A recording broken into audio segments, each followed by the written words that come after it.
वानखडेजी, तुम्ही जी सद्य परिस्थिती सांगितली की चला निधी येत असेल मान्य आहे, त्या ठिकाणी ग्राउंड स्टाफ होता का तेही मान्य करूयात, चौकशी अंती काय स्पष्ट होतं ते पाहूयात.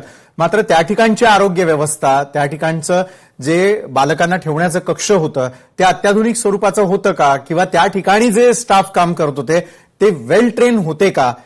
तुमचं या संदर्भातलं निरीक्षण काय सांगतं? हे बघा, एनआयसीयू मध्ये काही नियम आहेत. जसं राष्ट्रीय राज्य सुरक्षा, अग्नि सुरक्षाचं नियोजन, त्याचे अनेक नियम आहेत. त्या नियमानुसार ते चालते का? तर इथलं जे एनआयसीयू आहे हे यातल्या कुठल्याही नियमाचं पालन केलेलं नाही.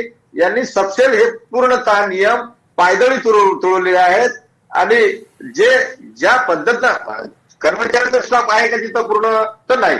म्हणजे कर्मचारी संख्या अपूर्ण आहे, त्याच्यावर देखरेख करणारा नाही, तो इलेक्ट्रिशियन तिथं नाही, किंवा जो त्याची देखभाल करत असते तो नाही, तज्ञ तिथं डॉक्टर त्यावेळेस हजर नाही. मग ह्या बाबीसाठी कोण जबाबदार आहे?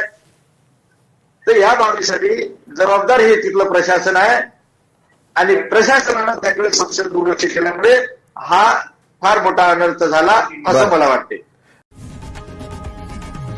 लोकशाही मराठी ऐका, पहा, जागरूक रहा.